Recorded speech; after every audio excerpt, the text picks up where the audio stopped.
Alhamdulillah, salatu wassalamu ala Rasulillah Muhammad bin Abdullah wa ala alihi wa sahbihi wa mawalah.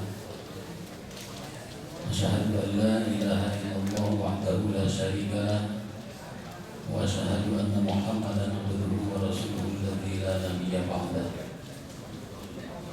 Allahumma shalli ala sayyidina Muhammad kama la nihayati li kamalika wa adadi kamalika. Qala Allah Ta'ala fil Qur'anil Karim, A'udzu billahi minasy syaithanir rajim. Bismillahirrahmanirrahim.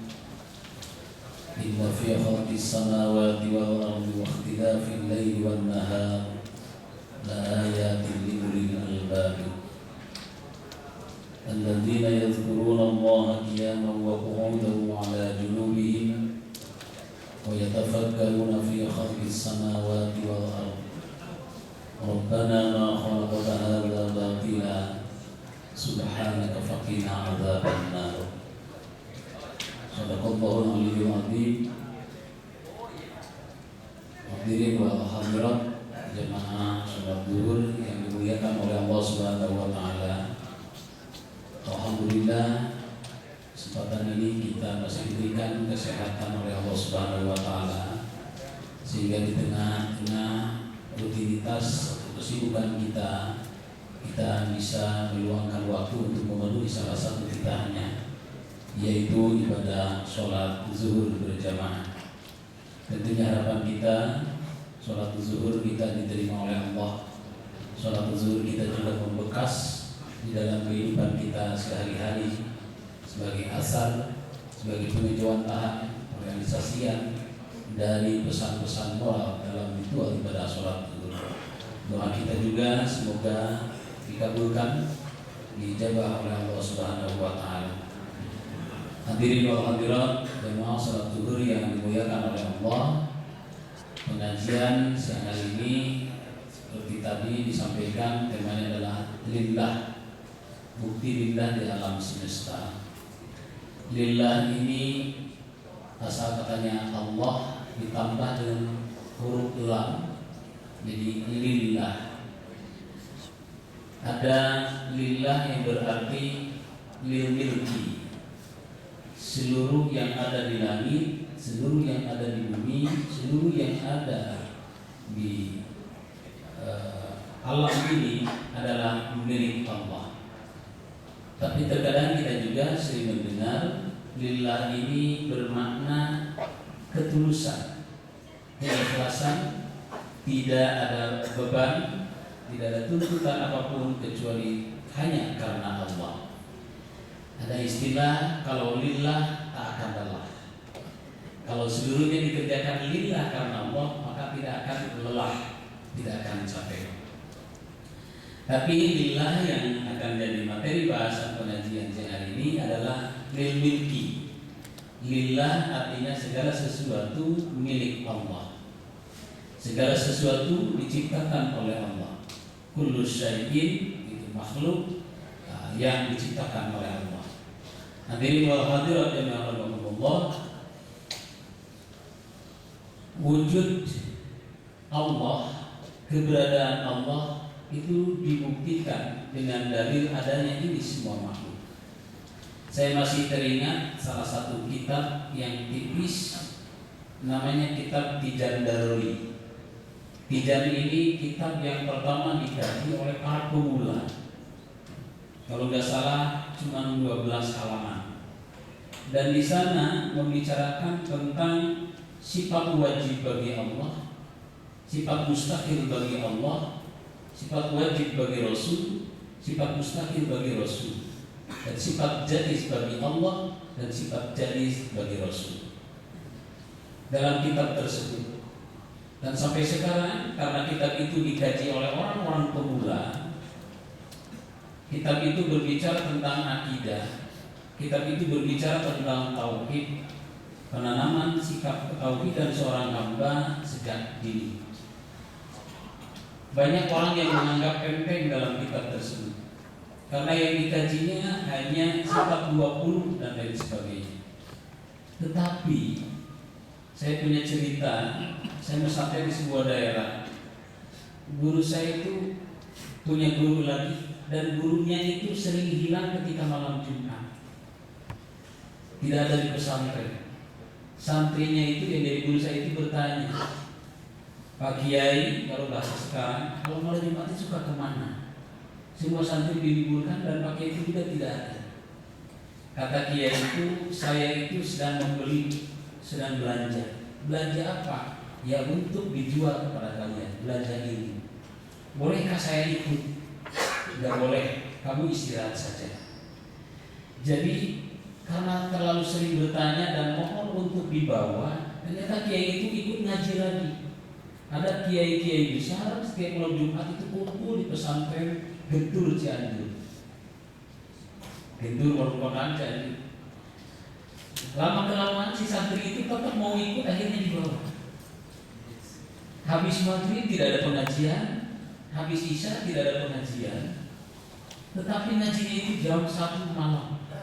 Diintip oleh santri itu, kira-kira kalau kiai besar berkumpul itu yang dikajinya kitab apa? Ternyata ketika diintip, kiai besar itu mengkajinya kitab yang kecil itu, yaitu kitab Tijandaroni. Kitab yang dianggap kecil, yang dijadikan sebagai kitab dasar untuk bagi para pengguna dalam mempelajari ilmu tauhid atau ilmu akidah. Konon kabarnya itu sudah 5 tahun belum tamat-tamat, padahal cuma 12 halaman. Ternyata dalam kitab kecil itu ada pembahasan yang ada pembahasan yang sangat hebat di dalamnya. Nah, yang saya pelajari ini, ketika para guru menceritakan bahwa Allah itu wujud, Allah itu ada. Apa dalilnya? Dalil yang ada dalam kitab itu adalah wujudu hadhil makhluqati. Dalil adanya Allah itu adalah adanya seluruh ciptaannya, langit, bumi dan seluruh isinya. Nah, artinya langit dan bumi dan seluruh isinya ini adalah ciptaan Allah dan ini adalah semuanya milik Allah. Maka lillah di sini adalah lil milki. Adanya pergantian siang dan malam, ini wujud adanya Allah. Dan wujud bahwa Allah masih memberikan kesempatan kepada kita.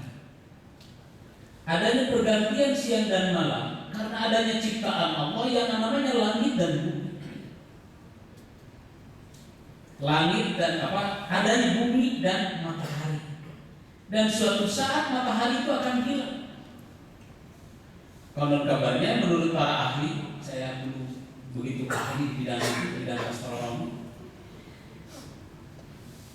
Langit, bumi, bumi dan matahari itu semuanya berjalan di dalam proses. Wasyamsu tajri li mustaqarrin laha zalika taqdirul azizil. Demikian juga bulan, wal qamara qaddarna manazila hatta 'ada kal-urju ila khatam. Jadi semuanya berada dalam proses, semua berada dalam manazilnya. Suatu saat matahari itu akan oleng, bumi juga akan oleng, maka matahari dengan bumi itu beradu dan terjadilah kehancuran. Maka di sanalah konon kabarnya yang disebut dengan kiamat, tidak ada hari karena matahari itu juga sudah hancur. Itulah yang disebut dengan abada, hari selamanya. Tidak ada yang disebut dengan hari karena mataharinya sudah hancur. Ibu dan bapak yang masalah yang dirahmati oleh Allah, pelajaran apa yang harus kita ambil dari proses penciptaan langit dan bumi, dari seluruh makhluk yang ada di muka bumi ini? Allah sering memerintahkan kepada kita untuk menjadi orang-orang berpikir, untuk memikirkan ayat-ayat Allah. Ya. Kata Allah, "Fala yanzuruna ila al-ibli kaifa khuliqat, wa ila as-samai kaifa rufi'at, wa ila al-jibali kaifa nusibat, wa ila al-ardi kaifa sutihat, fadzakkir." Apakah engkau tidak mengetahui? Lihat oleh kalian semua bagaimana Allah menciptakan makhluk yang namanya ini. Bagaimana Allah mengangkatkan langit bighairi amadin tanpa tiang. Bagaimana Allah menciptakan gunung. Bagaimana Allah menghamparkan bumi di ujung-ujungnya setelah ayat itu. Fadzakir, maka berzikirlah. yang memerintahkan kepada kita agar kita pandai berpikir dan berzikir ini juga ada dalam ayat yang dibacakan oleh saya tadi, yang berkaitan dengan penciptaan langit dan bumi. Inna fi khalqis samawati wal ard, sungguhnya dalam penciptaan langit dan bumi, wa ikhtilafil laili wan nahar, dan terjadinya pergantian antara siang dan malam, la ayatin li ulil albab, menjadi tanda, menjadi bahan untuk renungan, untuk pikiran. La ayatin li ulil albab, bagi orang-orang yang mempunyai kecerdasan, bagi orang-orang yang mempunyai pikiran yang sangat terang. Albab itu dalam Al-Quran yang saya temukan hanya 6 kali. Di antaranya berkenaan dengan ilmu pengetahuan ini. Albab itu jamak dari lub. Lub itu hati yang paling dalam, itu disebutnya lub. Jadi ada lapisan hati itu ada sadrun, di bawah sadrun itu ada qalbun, di dalam qalbun itu ada syarafun, ada fuadun, ada lubbun, ada sirrun, ada titik terakhir. Nah, lub itu adalah hati yang paling dalam. Maka di kita sering menemukan kata dalam bahasa Indonesia padahal itu serapan dari bahasa Arab. Lubuk hati. Lubuk itu lubbuka, hatimu yang paling dalam. Tetapi kita sering dikombinasikan. Cobalah berbicara sesuai dengan lubuk hatimu yang paling dalam. Hatimu yang paling dalam itulah lubbuka. Jadi lubuk itu lubbuka. Ya, lubbun. Di Sunda ada sebuah daerah yang agak ke dalam sedikit, itu disebutnya Lebak. Jadi Lebak, lubuk, ya, itu lubbukan. Nah, jamak dari lubbun itu adalah albab. Siapakah yang terkategori albab? Dalam ayat lanjutannya hanya ada 2. Alladzina yazkuruna Allah, hanya orang-orang yang berfikir kepada Allah. Qiyaman wa qu'udan, qiyaman itu berdiri, wa qu'udan dan duduk, ini simbol, ini isyarat. Qiyaman itu artinya kesibukan. Orang yang sibuk itu disimbolkan dengan berdiri. Wa qu'udan, dan orang yang santai disimbolkan dengan duduk. Wa ala junubi, bahkan sambil berbaring. Siapa orang yang berzikir? Apa itu zikir? Zikir itu ibu dan bapak bisa diartikan 3. 1, zikir itu bisa diartikan menyebut. Ketika zikir diartikan menyebut, maka yang menggunakannya, yang melakukannya adalah bibir kita, lidah kita, lisan kita. Objek sebutnya adalah asma Allah yang tertulis dalam Al-Quran atau Asmaul Husna. Kita berdoa dalam menyebut Asmaul Husna. Walillahil asmaul husna fad'uhu biha. Allah itu mempunyai nama-nama yang indah. Fad'uhu biha, maka berdoa dengan menyebut asma yang indah ini. Bibir kita, lidah kita harus senantiasa dibasahi, direpotkan, disibukkan dengan menyebut asma-asma. Itu zikir. Zikir yang kedua, zikir itu juga bisa diartikan mengingat. Apa yang harus diingat? Dan ketika zikir diartikan mengingat, apa yang melakukannya? Ketika zikir diartikan mengingat, yang melakukannya adalah hati kita. Ketika zikir diartikan mengingat, objek ingatnya inilah lillahi ma fis samawati wal ardh. Segala sesuatu yang ada di langit, segala sesuatu yang ada di bumi, segala sesuatu ciptaan Allah, itu semuanya harus jadikan objek untuk mengingat akan nikmat-nikmat Allah. Man ahabba syai'an fa aktsara dzikruhu. Barang siapa yang mencintai sesuatu, maka dia akan banyak mengingatnya. Man ahabba syai'an fa aktsara dzikruhu. Barang siapa yang mencintai sesuatu, maka dia akan banyak untuk menyebutnya. Ini yang mendukung kepada bahwa zikir itu bisa berarti menyebut, zikir itu bisa berarti mengingat. Apa yang harus diingat? Nikmat Allah, termasuk seluruh ciptaan yang ada di langit dan di bumi kita ini, termasuk diri kita. Ini adalah nikmat Allah. Kita ini milik Allah. Lillah, semuanya yang ada di bumi ini adalah milik Allah. Kadang kita sering merasa bahwa ini adalah milik kita, ini adalah milik kita, itu adalah milik kita. Itu semuanya sangkaan belaka, semuanya milik Allah. Semuanya diserahkan kepada Allah. Kenapa kita repot? Kenapa kita cepat sakit? Karena segala sesuatu yang ada di dalam diri kita, kita merasa kita yang memilikinya, kita merasa mempunyai hak penuh untuk memilikinya, padahal seluruhnya adalah Allah. Kita segala sesuatu disimpan di dalam hati.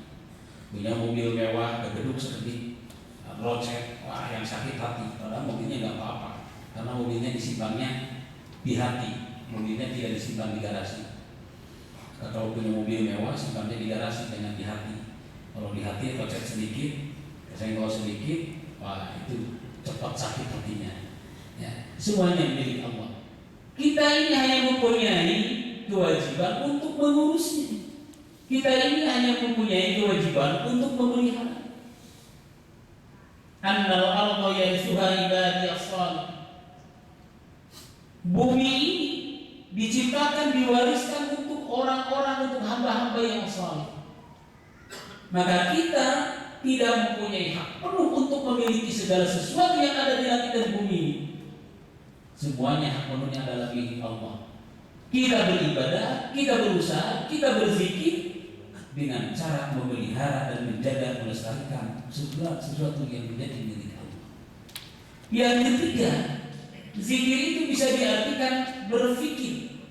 Wa yatafakkaruna fi khalqis samawati wal ardh.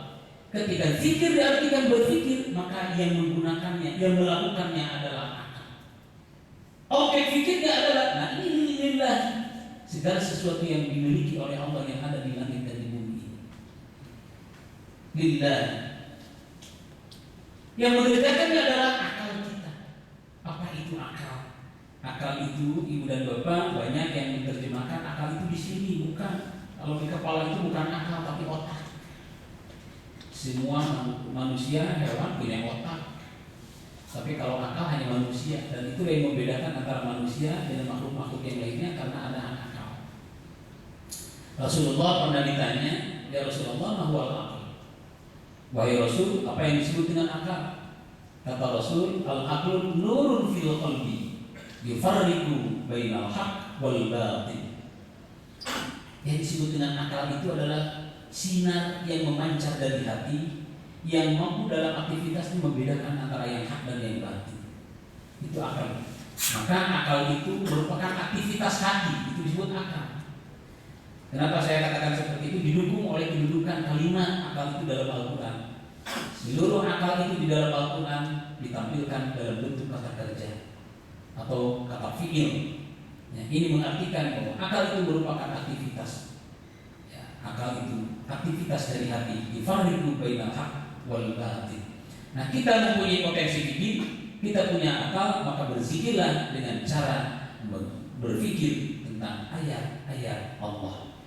Habiskan seluruh nyawa kita, seluruh kehidupan kita untuk mengingat akan umat Allah, untuk menyebut asma Allah, dan untuk memikirkan ayat-ayat Allah.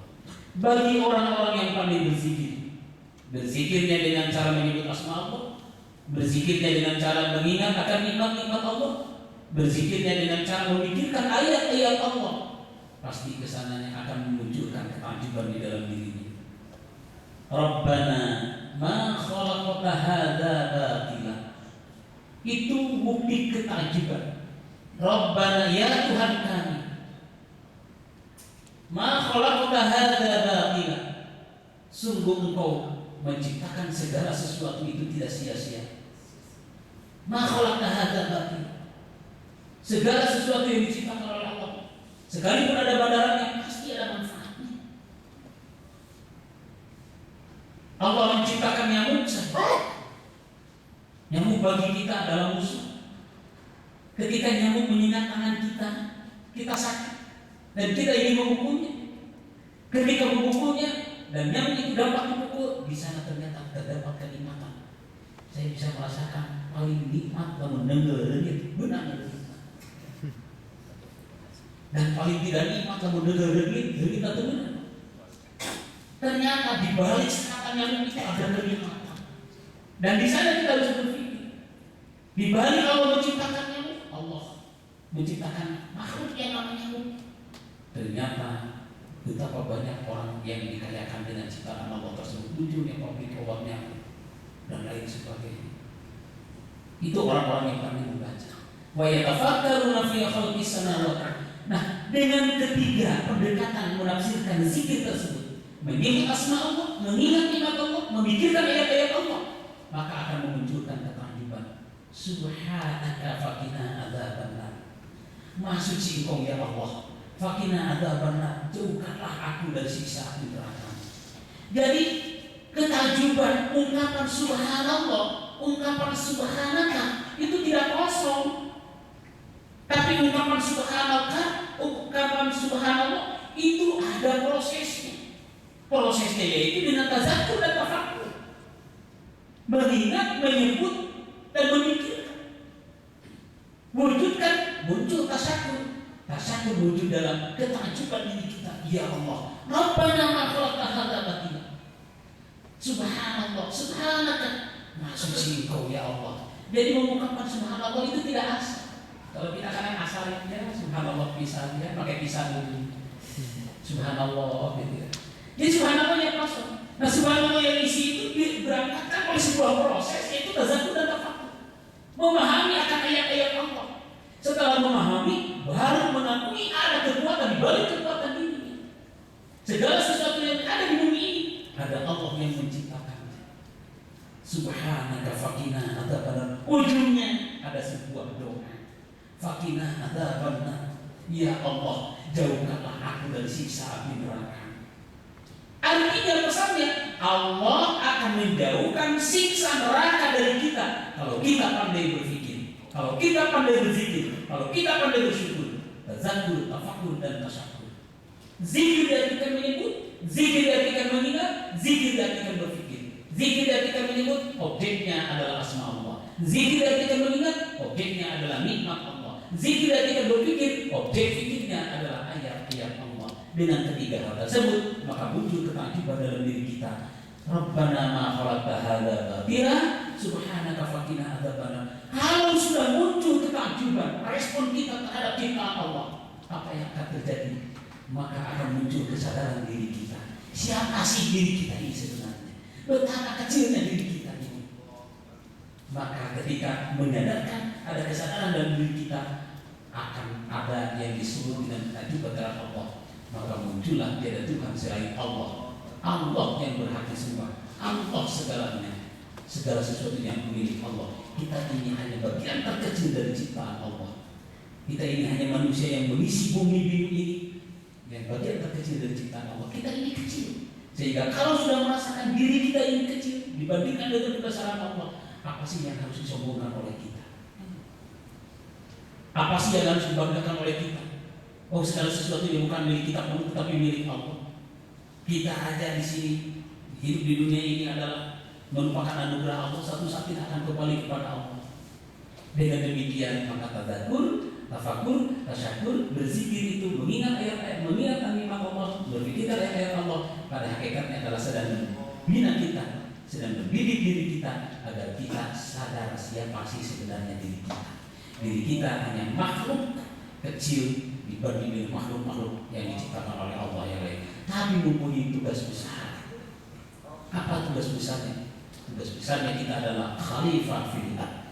Kita diberikan amanah, diberikan tugas untuk melestarikan apa-apa yang dimiliki oleh Allah di muka bumi ini, bukan untuk dimiliki oleh kita.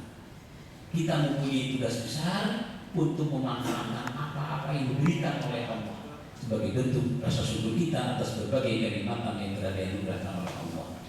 Hadirin, ibu-ibu dan bapak-bapak, jamaah sholat zuhur yang berbahagia, mudah-mudahan satu ayat yang dibacakan oleh tadi, inna fi khalqis samawati wal ardi wa ikhtilafi laili wan nahari la ya'tihi al-bab, kemudian diterjemah, ditafsirkan dengan ayat berikutnya, alladzina yadhkuruna Allaha qiyaman wa qu'udan wa 'ala junubihim wa yatafakkaruna fi khalqis samawati wal ardi rabbana ma khalaqta hadza batila subhanaka faqina adzabannar. Ayat kedua ayat ini menjadi renungan bagi kita agar menyadarkan diri kita siapakah diri kita ini, kemudian apa tugas kita ini. Kita harus menjadi orang yang sadar diri, sadar posisi, sadar fungsi. Siapakah diri kita ini, di mana diri kita ini, dan akan kemana diri kita ini, dan apa tujuan kita ini, apa yang harus dikerjakan oleh kita ini. Itulah zikir, itulah fikir yang harus kita lakukan supaya ia menjadikan jiwa bagi kita untuk menyadarkan diri kita. Hadirin wal hadirat yang berbahagia, mudah-mudahan ada guna dan manfaatnya. Ini hanya sebuah ajakan marilah kita berzikir, marilah kita berpikir untuk menyadarkan diri kita agar kita sadar di hadapan Allah Subhanahu wa taala. Hasbunallah wa ni'mal wakil, ni'mal maula wa ni'mal nasir. Wassalamualaikum warahmatullahi wabarakatuh.